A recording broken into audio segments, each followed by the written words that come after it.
الحمد لله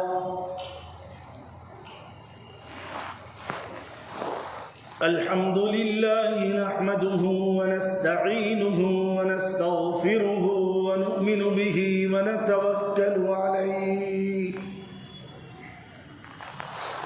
ونعوذ بالله من شرور أنفسنا ومن سيئات أعمالنا من يهده الله فلا مضل له ومن يضلله فلا هادي له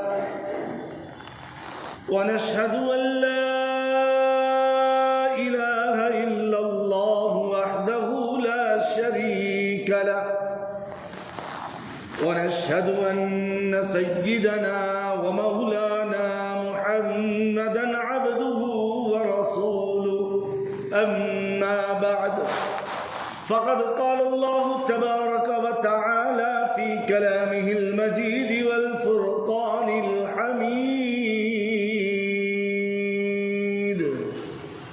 فأعوذ بالله من الشيطان الرجيم بسم الله الرحمن الرحيم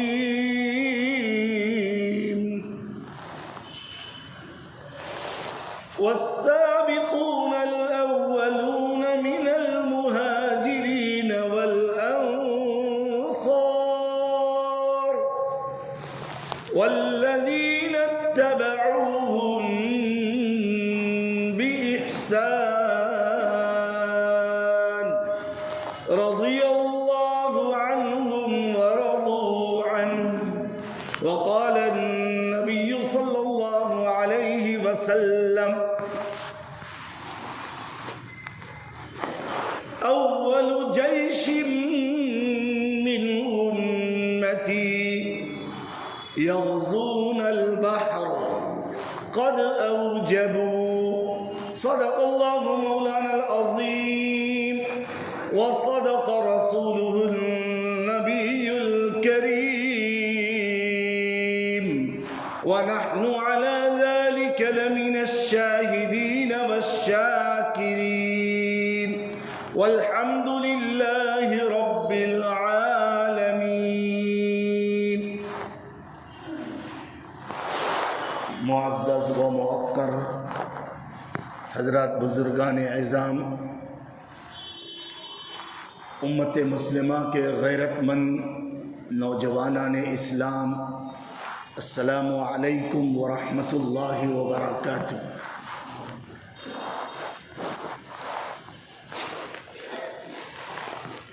گزشتہ ہفتے ماہ رجب کے متعلق اس کے جو فضائل ہیں اس کو آپ حضرات کے گوش گزار کیا گیا. اسی ماہ رجب کی 22ویں تاریخ کو ایک طبقہ رجب کے کنڈے کے نام سے خوشیاں مناتا ہے،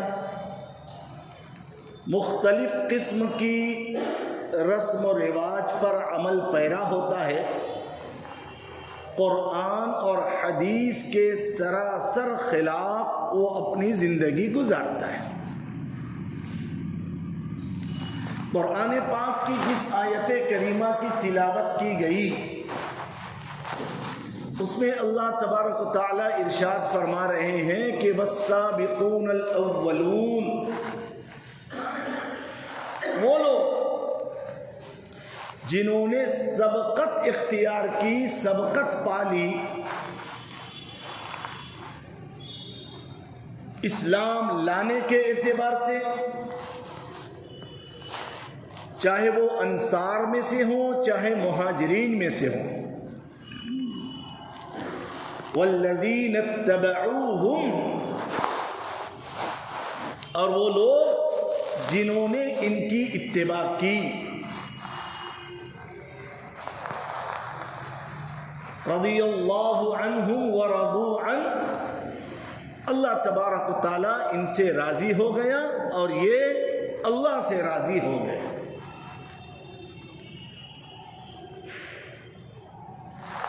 دنیا کے اندر جتنے بھی محقق ہیں، کتابوں کے مصنف اور مؤلف ہیں، بہت سارے علم کے علم بردار ہیں، قرآن، حدیث، سنت، شریعت، دین حنیف کی دعوت میں، محنت میں لگے ہوں،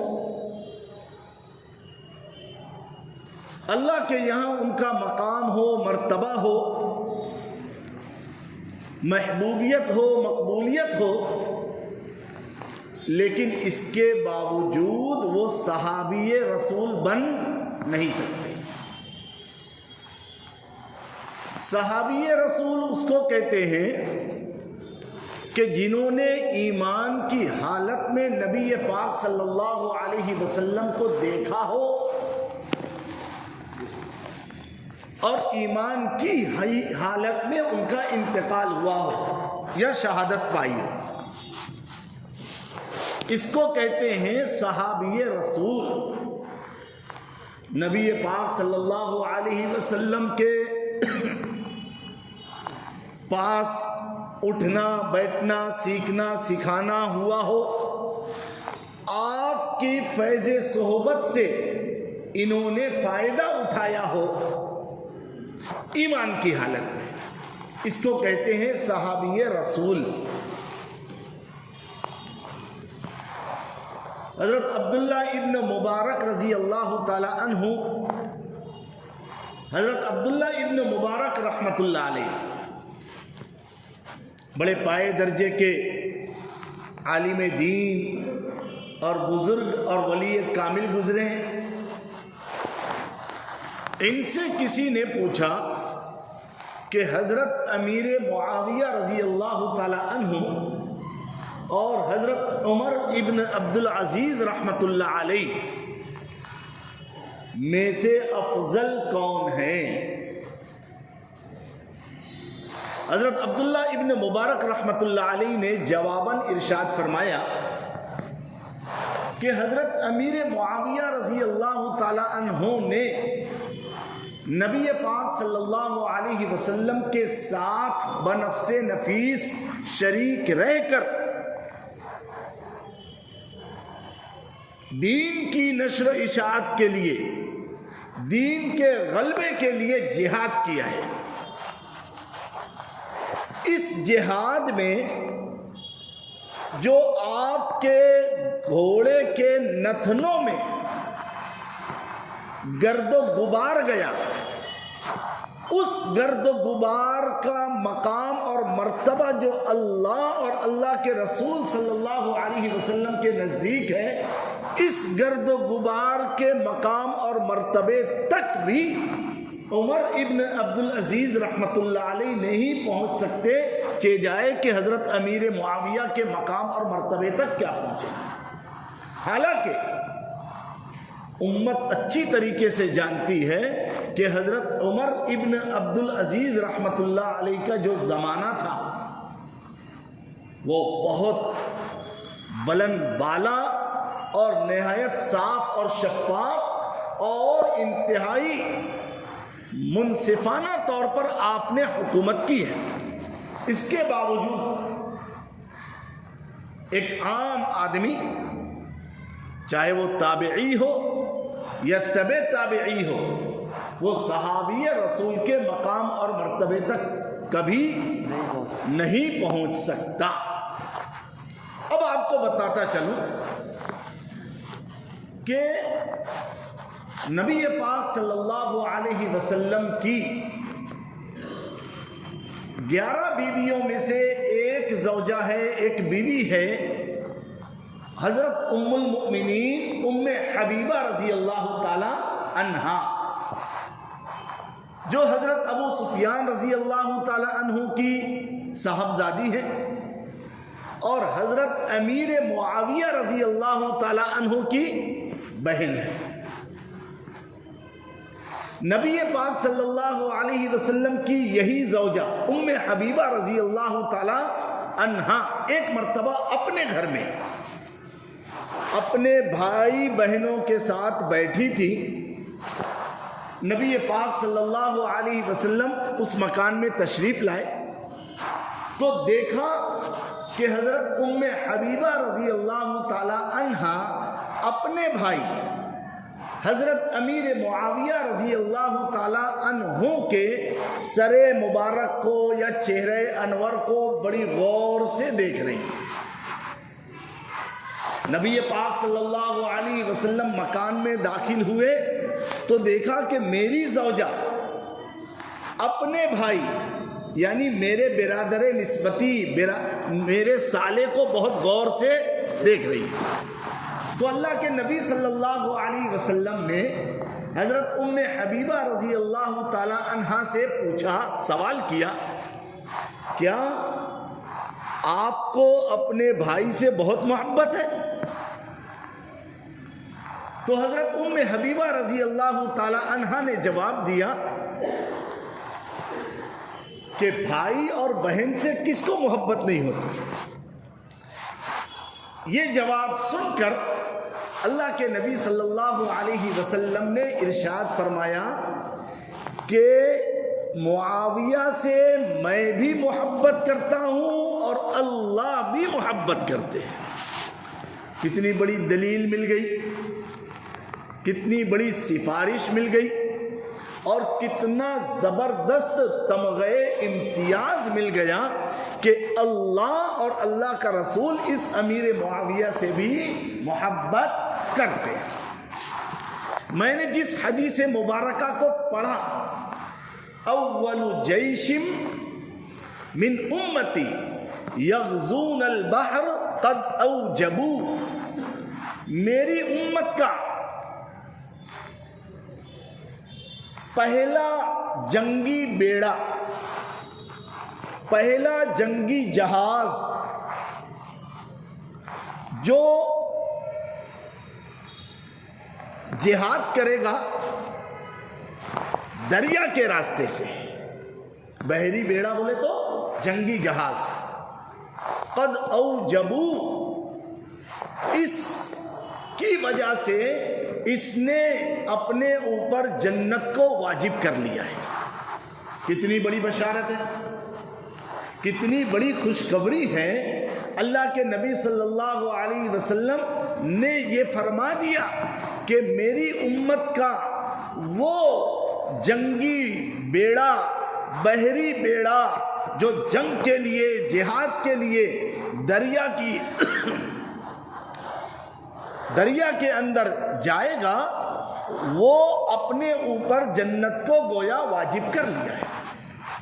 بعد میں جو اسلام کی نشر و اشاعت کے لیے، اسلام کی ترویج کے لیے، اعلاء کلمت اللہ کو بلند کرنے کے لیے، کافروں سے جنگ و جدال، قتل و قتال کرنے کے لیے اسلام کا سب سے پہلا بحری بیڑا اگر گیا ہے 500 جہازوں پر مشتمل، وہ حضرت امیر معاویہ رضی اللہ تعالی عنہ کی قیادت اور سیادت میں گیا ہے. نبی پاک صلی اللہ علیہ وسلم کے برادر نسبتی تھے، جس کو ہم اپنی زبان میں کیا بولتے ہیں؟ صالح. حضرت امیر معاویہ رضی اللہ تعالی عنہ کے جو والد بزرگوار تھے، انہوں نے سن 8 ہجری میں فتح مکہ کے بعد نبی پاک صلی اللہ علیہ وسلم کے ہاتھ پر ایمان لایا اور حلقہ بگوش اسلام ہوئے.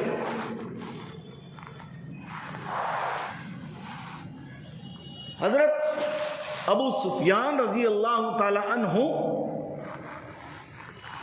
اسلام لانے سے پہلے بھی بڑے مالدار تھے، اپنی قوم کے مقتدی پیشوا اور بڑے شمار کیے جاتے تھے، جس کو ہم امیر بولتے ہیں. چنانچہ اسلام لانے کے بعد حضرت ابو سفیان رضی اللہ تعالی عنہ نے نبی پاک صلی اللہ علیہ وسلم سے 3 باتوں کی 3 چیزوں کی التجا کی۔ نمبر 1، یا رسول اللہ، میری بیٹی ام حبیبہ یہ ملک عرب کی سب سے حسین، جمیل، خوبصورت خاتون ہے۔ میری یہ تمنا ہے کہ آپ اس کو اپنی زوجیت میں لے لیں، یعنی اس کو اپنی بیوی بنا لیں۔ نمبر 2، میرا بیٹا حضرت معاویہ رضی اللہ تعالی عنہ، میری یہ تمنا ہے کہ اس میرے بیٹے معاویہ کو آپ کاتب وحی بنا لیں۔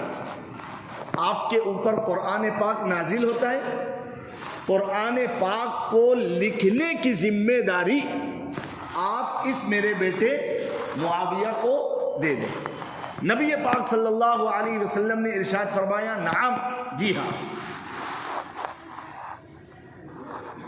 اور تیسرا سوال، تیسری التجا، حضرت ابو سفیان رضی اللہ تعالی عنہ نے نبی پاک صلی اللہ علیہ وسلم سے یہ کی کہ یا نبی اللہ، یا رسول اللہ، میں اسلام لانے سے پہلے بھی اپنی قوم کا امیر، حاکم، بڑا، پیشوا اور مقتدی جانا اور مانا جاتا تھا، اور اسلام کے خلاف میں بڑا ہو کر جنگ و جدال، قتل و قتال کیا کرتا تھا۔ اب جب کہ میں نے اسلام کو قبول کر لیا ہے دل و جان سے، تو میری یہ تمنا ہے کہ آپ مجھے امیر بنا دیں لشکر کا، تاکہ میں امیر ہونے کی حیثیت سے اب کافروں کے خلاف جنگ و جدال، قتل و قتال کروں، اسلام کے غلبے کے لیے، دین کی نشر و اشاعت کے لیے۔ اللہ کے نبی صلی اللہ علیہ وسلم نے ارشاد فرمایا، نعم، یعنی تینوں التجا، تینوں تمنا حضرت ابو سفیان رضی اللہ تعالی عنہ کی نبی پاک صلی اللہ علیہ وسلم نے قبول فرمائی۔ آپ کی بیٹی حضرت ام حبیبہ نبی پاک صلی اللہ علیہ وسلم کی زوجہ محترمہ بنی۔ آپ کے بیٹے حضرت امیر معاویہ رضی اللہ تعالی عنہ یہ کاتب وحی بنے۔ قرآن پاک اترتا تھا، اللہ کے نبی اس کو دہراتے تھے، یہ لکھ لیا کرتے تھے۔ نمبر 3 کہ اسلام لانے کے بعد حضرت ابو سفیان رضی اللہ تعالی عنہ کو نبی پاک صلی اللہ علیہ وسلم نے مختلف محاذ پر امیر، قائد، سالار بنا کر، لشکر کا حاکم بنا کر بھیجا۔ آپ نے کفار کے خلاف جنگ و جدال، قتل و قتال کیا۔ حضرت امیر معاویہ رضی اللہ تعالی عنہ نبی پاک صلی اللہ علیہ وسلم کے وہ صحابی رسول ہیں جن کو حضرت زید ابن ثابت رضی اللہ تعالی عنہ کے مثل سب سے زیادہ قرآن پاک کو لکھنے کی خدمت نصیب ہوئی ہے۔ بہت سارے صحابی تھے، لیکن قرآن پاک اترا ہے اور اس کو نقل کرنے کی، کہیں پر لکھنے کی ذمہ داری اگر کسی صحابی کو ملی ہے سب سے زیادہ، تو وہ حضرت زید ابن ثابت ہے اور حضرت امیر معاویہ رضی اللہ تعالی عنہ۔ حضرت امیر معاویہ رضی اللہ تعالی عنہ سے 163 حدیثیں مروی ہیں، یعنی آپ نے نبی پاک صلی اللہ علیہ وسلم سے 163 حدیثیں روایت کی ہیں، نقل فرمائی ہیں۔ نبی پاک صلی اللہ علیہ وسلم نے مختلف ملکوں کے حکماء، امراء، سلاطین، بادشاہوں کو خط لکھا۔ وہ خط لکھنے کی ذمہ داری حضرت امیر معاویہ رضی اللہ تعالی عنہ کی تھی، کتابوں کے اندر لکھا ہے کہ اللہ کے نبی صلی اللہ علیہ وسلم نے مختلف ممالک کے سلاطین، بادشاہوں، گورنروں اور حکمرانوں کو 165 خطوط لکھے۔ کتنے؟ 165 خطوط لکھوائے ہیں۔ چونکہ حضرت امیر معاویہ رضی اللہ تعالی عنہ ان 17 خوش قسمت قریشیوں میں سے ہیں جنہوں نے لکھنا پڑھنا سیکھا تھا، جانا تھا۔ چنانچہ عمرا کو، گورنروں کو جو خطوط بادشاہوں کو جو لکھے گئے اس کی تعداد 133 ہے۔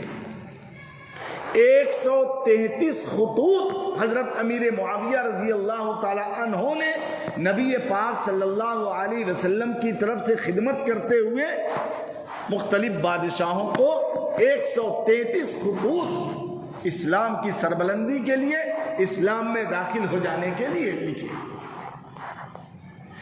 حضرت امیر معاویہ رضی اللہ تعالی عنہ وہ خوش قسمت صحابی رسول ہیں کہ جن کی بہن آپ صلی اللہ علیہ وسلم کی حرم میں داخل ہے۔ حضرت امیر معاویہ رضی اللہ تعالی عنہ وہ خوش قسمت صحابی رسول ہیں جو کاتب وحی ہیں۔ حضرت امیر معاویہ رضی اللہ تعالی عنہ وہ خوش قسمت صحابی رسول ہیں کہ ایک مرتبہ اللہ کے نبی صلی اللہ علیہ وسلم کو وضو کی حاجت ہوئی، وضو کرنا چاہ رہے تھے، پیچھے مڑے تو حضرت امیر معاویہ رضی اللہ تعالی عنہ پانی سے بھرا ہوا برتن یا لوٹا لے کر کھڑے تھے۔ آپ صلی اللہ علیہ وسلم نے دیکھا تو خوش ہوئے اور یہ ارشاد فرمایا کہ معاویہ، اگر تمہیں کسی جگہ کا حکمراں بنا دیا گیا، اپنی قوم کا بڑا بنا دیا گیا، تو یاد رکھنا کہ جو نیک لوگ ہوں گے ان کے ساتھ نیک اعمال کرنا، اچھا برتاؤ کرنا، اور جو برے ہوں گے تو ان کے ساتھ عفو درگزر کا معاملہ کرنا۔ حضرت امیر معاویہ فرماتے ہیں کہ جیسے ہی اللہ کے نبی صلی اللہ علیہ وسلم نے یہ ارشاد فرمایا کہ معاویہ اگر تم حاکم بنائے گئے، یہ جملہ سننے کے بعد مجھے یقین ہو گیا تھا کہ میں کبھی نہ کبھی کسی نہ کسی وقت حاکم بنایا جاؤں گا۔ حضرت امیر معاویہ رضی اللہ تعالی عنہ سے نبی پاک صلی اللہ علیہ وسلم ایک مرتبہ اور اسی طریقے سے خوش ہو کر یہ دعا دی تھی کہ اللہم علم معاویۃ الکتاب، اے اللہ معاویہ کو قرآن پاک اور دیگر کتابوں کا علم سکھا دے، والحساب اور حکمت سکھا دے، حکمت اور حکمت کی بات، وقہ العذاب، اور اے اللہ اس معاویہ کی عذاب سے حفاظت کرنا۔ اسی طریقے سے ایک اور مرتبہ نبی پاک صلی اللہ علیہ وسلم نے حضرت امیر معاویہ رضی اللہ تعالی عنہ کے متعلق دعا دی ہے، اللہم اجعلہ ہادیا مہدیا واہد بہ، اے اللہ اس معاویہ کو ہدایت دینے والا، یعنی ایسا بنا دے کہ اس کے ذریعے سے لوگ راہ ہدایت پا جائیں۔ مہدیہ، اس کو خود ہدایت یافتہ بنا دے، وہدی بھی، اور اس کے ذریعے سے لوگ ہدایت پا لیں۔ اللہ اس معاویہ کو ایسا بنا دے۔ کتنی پیاری دعائیں ہیں۔ نبی پاک صلی اللہ علیہ وسلم نے حضرت امیر معاویہ رضی اللہ تعالی عنہ کو اس طریقے سے اتنی پیاری اور اتنی زبردست دعائیں بھی دی ہیں، بشارتیں بھی دی ہیں۔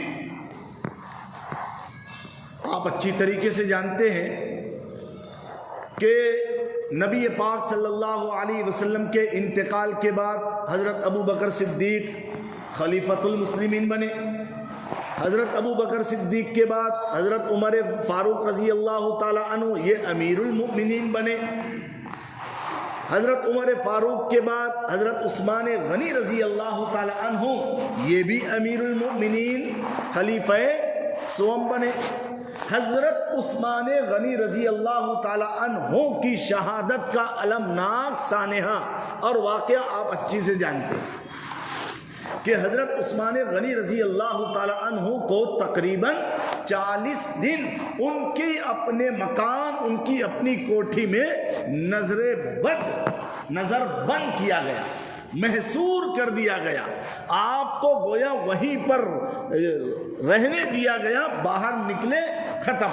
اس طریقے سے ان کو قید مقید کر دیا گیا. اور پھر آپ کے ساتھ قتل و قتال کا معاملہ ہوا، آپ شہید ہوئے. آپ کی شہادت سے امت مسلمہ بڑی غضبناک بھی تھی اور پریشان بھی تھی. مسلمان کے دو طبقے ہو گئے. اس کے بعد حضرت علی رضی اللہ تعالی عنہ امیر المؤمنین بنے، خلیفہ چاروں. حضرت سیدنا علی رضی اللہ تعالی عنہ سے امت مسلمہ کا ایک طبقہ یہ گزارش کرنے لگا کہ آپ قاتلین عثمان سے قصاص لیجئے، بدلہ لیجئے. حضرت سیدنا حسین رضی اللہ، حضرت علی یہ مرتضیٰ رضی اللہ تعالی عنہ کہنے لگے کہ ابھی میں خلیفہ بناؤں، ابھی قصاص لوں گا تو مصیبتیں اور بہت سارے فتنے رونما ہو جائیں گے. تھوڑا وقت گزرنے دو، حالات قابو میں آنے دو، اس کے بعد ضرور لیا جائے گا. لیکن اسی میں امت مسلمہ دو طبقے میں بٹی اور جنگ جمل کا سانحہ پیش آیا. جنگ جمل میں حضرت عائشہ صدیقہ رضی اللہ تعالی عنہا اور حضرت امیر معاویہ رضی اللہ تعالی عنہ تھے ایک طرف، اور سامنے حضرت علی یہ مرتضیٰ رضی اللہ تعالی. ادھر بھی مسلمان، ادھر بھی مسلمان، ادھر بھی اعلیٰ قسم کے صحابہ اور ادھر بھی چوتھے خلیفہ حضرت علی یہ مرتضیٰ. پہلی جنگ جمل ہوئی، اس کے بعد جنگ صفین ہوئی. ان دو جنگوں کی وجہ سے امت مسلمہ کا بڑا نقصان ہوا. لیکن قربان جائیے، باوجود اس کے کہ چاہے اس طرف سے کوئی شہید ہو رہا ہے، چاہے اس طرف سے کوئی شہید ہو رہا ہے، نماز جنازہ پڑھانے کی ذمہ داری حضرت علی یہ مرتضیٰ رضی اللہ تعالی عنہ نے نبھائی، کیونکہ وہ امیر المؤمنین تھے. یعنی یہ لڑائی ایک اجتہادی غلطی کی بنا پر تھی، کوئی آپس میں بغض، عناد، کینہ، کپٹ یا نفسانیت نہیں تھی، بلکہ اجتہاد کی غلطی کی وجہ سے یہ آپس میں برسر پیکار تھے.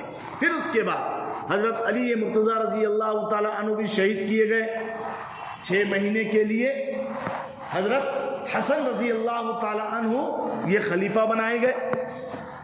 6 مہینے کے بعد آپ نے اپنی خلافت حضرت امیر معاویہ رضی اللہ تعالی عنہ کو سونپ دی. حضرت امیر معاویہ رضی اللہ تعالی عنہ نے جو بڑے دور اندیش تھے، بڑے بالغ نظر تھے اور بہت متقی پرہیزگار تھے، عزم و استقلال کے کوہ گراں تھے اور دین کی نشر و اشاعت کے لیے ہر وقت مستعد، متفکر اور متحرک رہا کرتے تھے. کتابوں کے اندر لکھا ہے کہ 64,65,000 مربع میل پر آپ کی حکومت تھی، اسلام کی حکومت تھی. کتنے لاکھ؟ 64,65,000 مربع میل تک آپ نے مذہب اسلام کو پھیلا دیا. اتنے دور دراز علاقے کے اندر اسلام کا غلبہ اور اسلامی حکومت کو قائم کیا.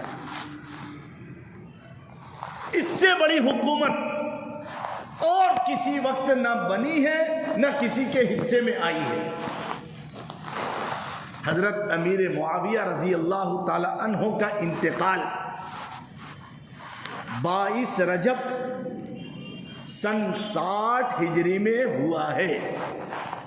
22 رجب سن 60 ہجری میں 19 سال تک آپ مسلمانوں کے امیر کی حیثیت سے، حاکم کی حیثیت سے حکومت کرتے رہے۔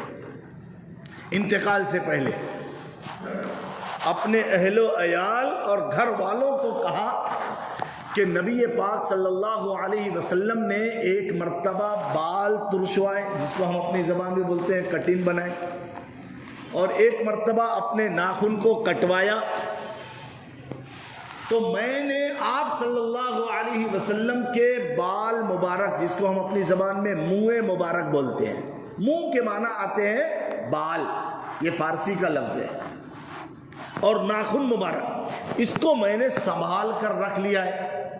اب میرا انتقال کا وقت ہے، میں چاہتا ہوں کہ جب میں مر جاؤں، ایک اور بات کہ میرے آقا صلی اللہ علیہ وسلم نے مجھے اپنا کرتا مبارک دیا تھا، میں نے اس کو اپنی زندگی میں ایک مرتبہ پہنا ہے، میرے مرنے کا وقت ہے، میں چاہتا ہوں کہ مجھے جب کفنانے کے لیے آپ لوگ آئیں گے تو میرے سینے پر نبی پاک صلی اللہ علیہ وسلم کا کرتا مبارک، قمیص مبارک رکھ دینا، اور اس کے بعد کفنانا، اور میری ان آنکھوں کے حلقے میں، یہ جو حلقہ ہوتا ہے نا گڈھا، یہاں پر پیارے آقا صلی اللہ علیہ وسلم کے بال مبارک اور ناخن مبارک کو رکھ دینا۔ ایسے ہی میری ناک کے نتھنے میں جو سوراخ ہے، یہاں پر بھی ناخن اور بال مبارک رکھ دینا۔ اسی طریقے سے جتنی سجدے کی جگہ ہے، پیشانی، ان تمام جگہوں پر بھی میرے آقا صلی اللہ علیہ وسلم کے بال مبارک اور ناخن مبارک کو رکھ دینا۔ مجھے میرے اللہ سے امید ہے کہ اللہ ان کی برکت سے میری مغفرت کر دے گا۔ اتنا جلیل القدر صحابی رسول، اپنی آخرت کے لیے اتنا فکر مند، نبی پاک صلی اللہ علیہ وسلم کے دین کی سرسبزی شادابی کے لیے اور دین کو کونے کونے میں پھیلانے کے لیے اتنا متفکر اور اتنا متحرک، لیکن افسوس، صد افسوس کہ چونکہ انہوں نے جنگ لڑی تھی حضرت علی مرتضیٰ رضی اللہ تعالی عنہ سے، اس لیے حضرت علی کے ماننے والے آپ سے دشمنی کرتے ہوئے 22 رجب المرجب جب آپ کا انتقال ہو رہا ہے تو اس وقت کے شیعہ حضرات نے خوشیاں منائی تھی، چونکہ وہاں تو مسلمانوں کا غلبہ تھا۔ جو حضرت علی مرتضیٰ رضی اللہ تعالی عنہ کے ماننے والے تھے، وہ حضرت امیر معاویہ کی وفات پر خوشیاں کیسے منائے؟ تو انہوں نے رات کے آخری حصے میں چھپ چھپا کر کچھ بنایا تھا، پکایا تھا، اور چھپ چھپا کر اسے تقسیم کیا تھا، کروایا تھا، کھایا تھا، کھلایا تھا۔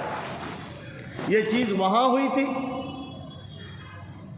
لیکن ملک ہندوستان میں یہ چیز کب سے آئی، کیسے آئی؟ کتابوں میں لکھا ہے کہ لکھنؤ، علی گڑھ، ان علاقوں میں چونکہ شیعہ حضرات کا بہت بڑا طبقہ رہتا ہے، 1902 یا 1904 میں یہ رسم ملک ہندوستان میں آئی ہے، جسے ہم رجب کے ٹونڈے کہتے ہیں۔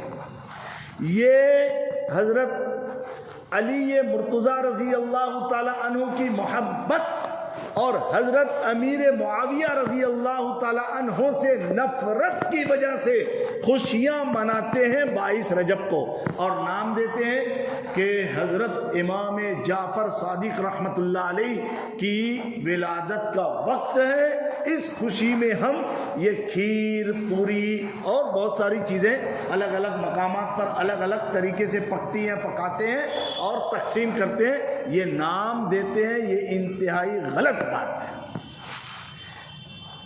حضرت امام جعفر صادق رحمۃ اللہ علیہ کی ولادت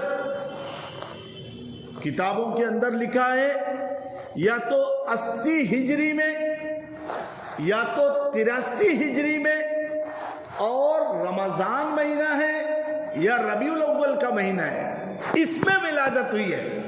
خوشیاں تم کب منا رہے ہو؟ رجب کے مہینے میں،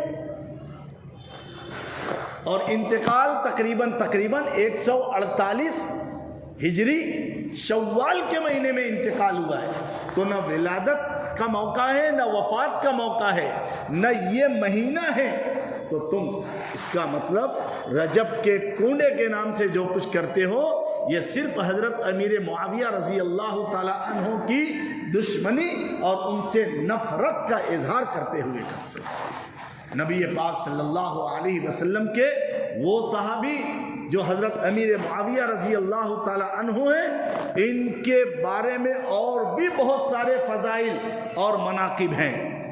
وقت کی کمی کی بنا پر میں آپ حضرات سے بڑی دردمندانہ، عاجزانہ اپیل اور گزارش کرتا ہوں کہ ماہ رجب کی 22 تاریخ کی رات میں جو کچھ لا علمی، ناواقفیت یا جہالت کی وجہ سے ہمارے اپنے سماج، معاشرے، ماحول اور محلے میں اگر اس قسم کی حرکت ہو رہی ہے، یہ کھیر پکانا یا پوریاں بانٹنا، پکانا اور تقسیم کرنا، اس سے حتی الامکان ہمیں بچنا ہے۔ یہ ثواب نہیں، یہ نیکی نہیں، بلکہ ثواب اور نیکی کے لبادے میں یہ حضرت امیر معاویہ سے نفرت کا اظہار ہے جو شیعہ اور رافضیوں کی طرف سے آئی ہے، اور دھیرے دھیرے مسلم سماج کے اور معاشرے کا ایک حصہ نیکی اور ثواب بن کر آج ہمارے اندر رائج ہے۔ اللہ رب العزت کہنے سننے سے زیادہ ہمیں عمل کی توفیق نصیب فرمائے، عقل سلیم عطا فرمائے، دین کو سمجھنے اور دین کی باتوں کو سننے کا مزاج اور پابند بنائے۔ درود شریف بولے اللہم صلی علی سیدنا مولانا محمد وعلی آل سیدنا مولانا محمد وبارک وسلم علیہ۔ ربنا آتنا فی الدنیا حسنہ وفی الآخرۃ حسنہ وقنا عذاب النار۔ ربنا ظلمنا انفسنا وإن لم تغفر لنا وترحمنا لنکونن من الخاسرین۔ پروردگار عالم، ہم جو کچھ سنتے ہیں دین کی باتوں کو قرآن حدیث کی روشنی میں، اللہ اس کا ثواب نبی پاک صلی اللہ علیہ وسلم کو، تمام تر صحابہ، تابعین، تابعین اور امت مسلمہ کے تمام تر اولیاء، ازکیاء، اتقیاء کو عطا فرما۔ آج کی یہ مجلس خصوصاً حضرت سیدنا امیر معاویہ رضی اللہ تعالی عنہ کے نام سے معنون تھی۔ پروردگار عالم اپنی شایان شان ان کو ہر طرح کی رحمت کاملہ نصیب فرما۔ پروردگار عالم ان کے صدقے طفیل، نبی پاک صلی اللہ علیہ وسلم کے صدقے طفیل حضرت امیر معاویہ رضی اللہ تعالی عنہ کی محبت ہمارے دلوں میں پیوست فرما۔ ان کے نام سے جو رسم بد جاری ہے، اللہ اس سے ہمیں اجتناب اور پرہیز کرنے کی توفیق نصیب فرما۔ جزا اللہ عنا محمد ما هو آل صلی اللہ علیہ وسلم۔ یا ربی صلی وسلم دائما ابدا على حبیبک خیر الخلق کلہم۔ سبحان ربک رب العزت عما یصفون وسلام علی المرسلین والحمد للہ رب العالمین برحمتک یا ارحم الراحمین۔